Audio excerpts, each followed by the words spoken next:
मात्र 3 मिनट में चोरों ने गाड़ी की डिक्की में रखे 20 लाख रुपए उड़ा लिए। लोहा व्यापारी को वॉशरूम जाना इतना महंगा पड़ेगा उसने कभी सोचा भी नहीं होगा। घटना सोमवार रात जूनी इंदौर थाना क्षेत्र की लोहा मंडी की है, जहां एक लोहा व्यापारी का मुनीम रोज की तरह अपनी दुकान बंद कर कमाई किया हुआ पैसा एक्टिवा गाड़ी की डिक्की में लेकर घर जा रहा था। तभी तेज बारिश होने के कारण व्यापारी दुकान के बाहर रुक गया और टॉयलेट करने चला गया। वहीं चोर इसका फायदा उठाते हुए मात्र 3 मिनट गाड़ी की डिक्की में रखे 20 लाख रुपए से भरा बैग लेकर फरार हो गए। ये अब्लाई भी हैं, कजिन भी हैं और उनके मतलब मालिक के बहुत पुराने साथी हैं कुल मिला के, तो ये वहाँ पे साथ रहते हैं, काम करते हैं। आज जब शॉप क्लोज करी इन्होंने और क्लोज करने के बाद इन्होंने अपना जो सिलेक्ट था उसका पूरा उठाया। इन्होंने 2-3 फर्में दी वहाँ पे, तो फर्म का पैसा निकाल के आए और उन्होंने अपनी एक्टिवा की डिग्गी खोल के उसको रखा, डिग्गी को बंद किया। उसके बाद पानी बरसने लगा तो ये खड़े हो गए। उसके बाद इन्होंने सोचा कि 2 मिनट पेशाब करके आते हैं, पेशाब करने के लिए गए थे, बता रहे हैं उसको 2.5-3 मिनट का अंतर था। लौट के आए तो फिर उन्होंने अपनी गाड़ी उठाई और गाड़ी उठाने के लिए जैसे इन्होंने हाथ लगाया सीट में तो सीट उसकी खुली दिखी, तो उन्होंने खोल के देखा तो बैग उसमें गायब था। बैग में लगभग 20 लाख रुपए होने की संभावना बता रहे हैं। 20 लाख रुपए की सिलेक्ट थी, ऐसा उन्होंने बताया है। अभी तक की इन्वेस्टिगेशन में हमने टीमें लगाई हैं, 4 टीमें सीसीटीवी कैमरे देख रही हैं लगातार, जो कि ऑल्दो इनका एक बहुत बड़ा वो था कि इनकी दुकान का कैमरा 1.5 साल से बंद पड़ा है, अदरवाइज उसके फोकस में घटना होती। बाकी जो कैमरे हैं उनके हम लोग देख रहे हैं, सभी सामने वाले के फोकस में 2 लोग दिखे ऐसा पता चला है। अभी हम लोग डिटेल करा रहे हैं। आसपास के जो गलियां हैं, रास्ते, उनके हम लोग सारे फोकस चेक कर रहे हैं। उसमें भी दिखवा रहे हैं कि क्या मूवमेंट उसमें दिखाई देता है। इसके अलावा एक अन्य सस्पेक्ट की खबर भी आई है, क्योंकि 15-20 मिनट पहले घटना के एक किसी ने कुछ पूछा था किसी वहीं के व्यक्ति से, तो उनको हमने बुलाया है। वो चले गए थे तो उनको भी बुला के हम बात करने वाले हैं कि वो क्या बताते हैं। उनके साथ 2 लोगों ने शायद कुछ प्रयास किया था या उनसे कुछ बात की थी कि आपकी कपड़े को मेला गिराया करें। इस प्रकार की संभावनाओं को लेकर सब काम कर रहे हैं। अभी हम लोगों ने जो वहाँ जितने भी लोग आसपास पेरी उनको बुलाया है पूछताछ के लिए और इसमें डिटेल इन्वेस्टिगेशन करेंगे। संभावना है कि बहुत जल्दी इसका खुलासा करेंगे।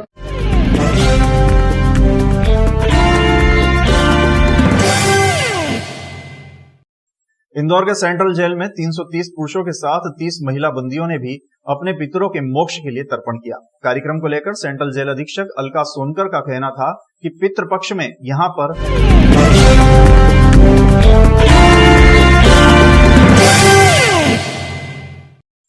द्वारकापुरी थाना क्षेत्र के बुद्धनगर बस्ती में 2 सगे भाइयों पर अज्ञात आरोपियों ने चाकू से जानलेवा हमला किया। इस हमले में एक भाई की मौत हो गई, वहीं दूसरा भाई घायल है। पुलिस अज्ञात आरोपियों की तलाश कर रही है। बुद्धनगर में रहने वाले मनोज और उसके भाई बंटी पर चाकू से आरोपियों ने जानलेवा हमला किया था। इस मामले में मनोज की मौके पर ही मौत हो गई थी, वहीं बंटी घायल हो गया था। घायल अवस्था में बंटी ने थाने पहुंचकर पुलिस को हत्या की सूचना दी। द्वारकापुरी क्षेत्र में बुद्धनगर जो बस्ती है, यहाँ पर एक घटना हुई है जिसमें मनोज जो 35 साल के हैं और उनका भाई बंटी जो 34 साल का है के साथ चाकूबाजी घटना हुई है। मनोज की डेथ हो गई है और बंटी जो है घायल होना बताया गया है। स्पॉट पे सारी कार्रवाई एफएसएल टीम, फोटोग्राफर, हम सभी लोग टीआई साहब आ गए हैं और विवेचना पूरी प्रारंभ पुलिस ने कर दी है। लाश को पीएम के लिए रवाना किया है, पंचनामा सारी कार्रवाई कर रहे हैं। इसमें मुख्य रूप से जो सूचनाएं प्राप्त हुई हैं, ओपनली कोई अभी बताने को तैयार नहीं है, लेकिन हम लोगों को पता चल गया है कि किस प्रकार किसने घटना की है, तो उसकी हम लोग तस्दीक कर रहे हैं और जैसे ही क्लियर होता है तो हम रात में ही आरोपी को पकड़ने का पूरा प्रयास कर रहे हैं और बहुत जल्दी घटना खुलासा करेंगे। घटना का कारण क्या रहा अब तक? अभी तक जैसा कि मैंने बताया कि ओपनली कोई भी ना तो आरोपी का नाम बता रहा है, ना घटना का कारण बता रहा है, लेकिन चूंकि घटना सबके सामने हुई है तो कुछ इनपुट्स हमें मिल गए हैं और उनको हम लोग काम कर रहे हैं। आरोपी संदेहियों के नाम आ गए, जिन पर हम तलाशी कर रहे हैं और जैसे ही वो पकड़े जाते हैं और एविडेंस पूरा मिल जाता है, तस्दीक हो जाती है, तो आपको नाम भी बताएंगे और कारण भी बताएंगे। सर, मृतक क्या करते हैं? ये पुताई काम करते थे, ऐसा बताया गया। सर, कितने लोग?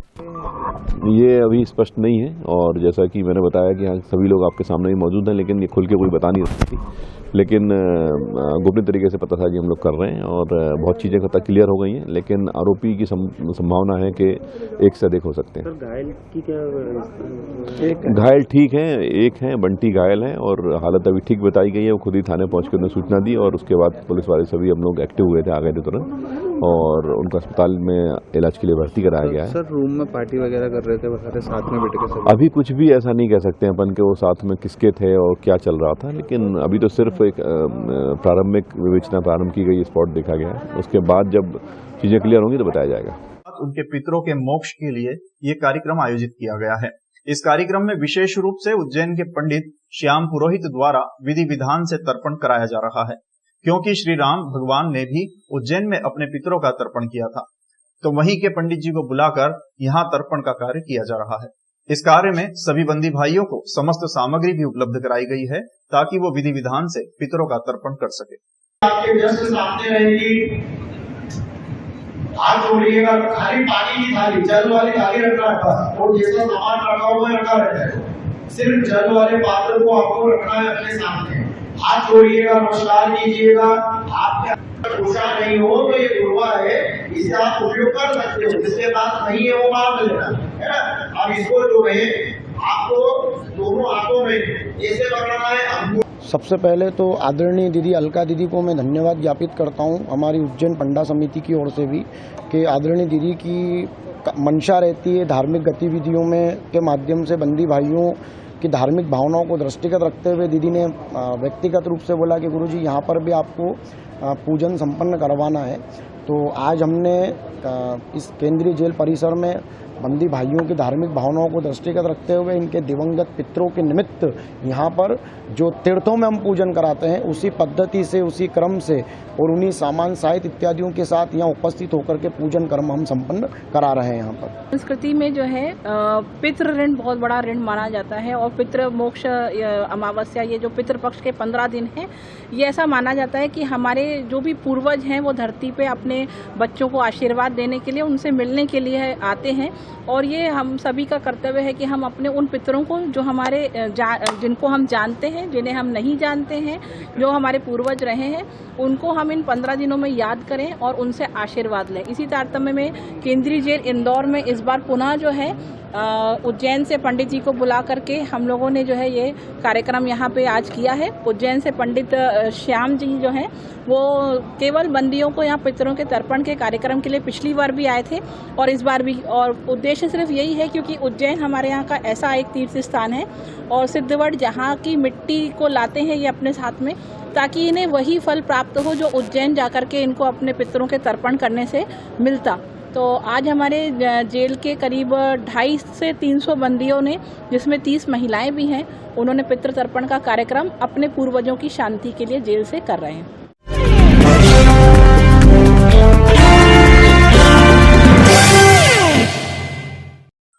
खुद को एंटी करप्शन और क्राइम ब्रांच का अधिकारी बताकर लोन दिलाने के नाम पर 1.5 लाख की ठगी करने वाले बदमाश को पुलिस ने पकड़ा है।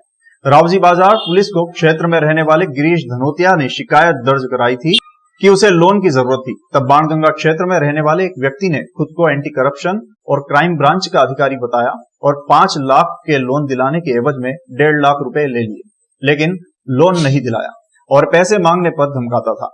शिकायत के आधार पर पुलिस ने नकली एंटी करप्शन और क्राइम ब्रांच के अधिकारी को गिरफ्तार किया है। उसमें ये जबरन कॉलोनी का एक आवेदक गिरीश धनोतिया करके है, जिसको लोन वगैरह की आवश्यकता थी, तो इससे एक व्यक्ति मिला, उसने अपने आप को एंटी करप्शन का अधिकारी बताकर उससे बोला कि मैं सस्ते लोन करवा देता हूं। इस तरीके से उससे लगातार मिलने लगा। फिर उसने कहा कि मुझे लोन की आवश्यकता है, तो बोले कि 5 लाख लोन करवा देंगे मगर 1 लाख रुपए लगेंगे। तो उससे इस तरीके से टुकड़ों में 1 लाख रुपए से ज्यादा उसने प्राप्त कर लिए और फिर उसको कोई लोन नहीं दिलवाया। जब पता करा तो वो कभी अपने आप को क्राइम ब्रांच का बताता था और मोबाइल में भी पुलिस अधिकारी का किसी का फेक उससे मोबाइल नंबर सेव कर लेता था। वो सब चीजें दिखा के उसको फर्जी कार्ड बता के, कूट रचित कार्ड बताकर धोखाधड़ी उसके साथ की थी, जिस पर से अपराध कायम किया गया।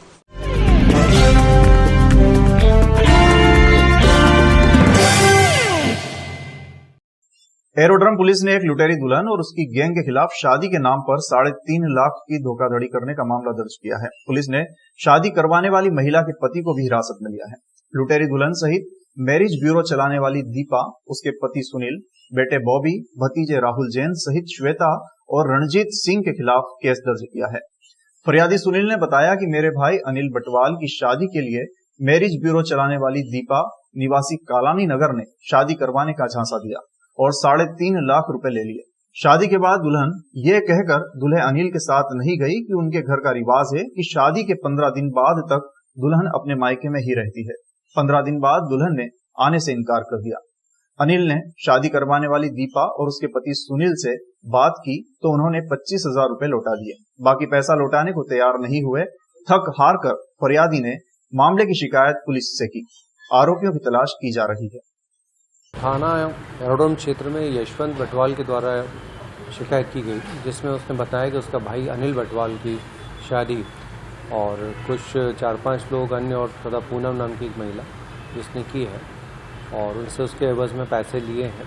बाद में वो उनको छोड़ के चली गई। इससे प्रतीत हुआ कि मतलब उसके साथ इसमें 420 की हुई है और उसका प्रकरण पंजीबद्ध किया गया है।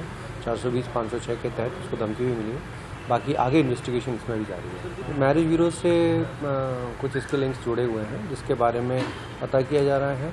जैसा कि फरियादी भी नीमच क्षेत्र के रहने वाले हैं और यहाँ पर कालानी नगर में किसी के घर में शादी कराई थी, तो उसकी भी पुलिस जानकारी एकत्र कर रही है। करीबन अभी जो जानकारी आई है 3-3.5 लाख रुपए करीबन इसमें बताया है और अन्य जो वैल्यूएबल चीज़ें उसके बारे में पता कर रहे हैं। अभी झूठा ही प्रतीत हो रहा है इस तरह से और अभी इन्वेस्टिगेशन इनिशियल स्टेज पे है। कोई इनकी कॉन्स्पिरेसी है, ये ग्रुप है पूरा, इसके बारे में तहकीकात की जा रही है।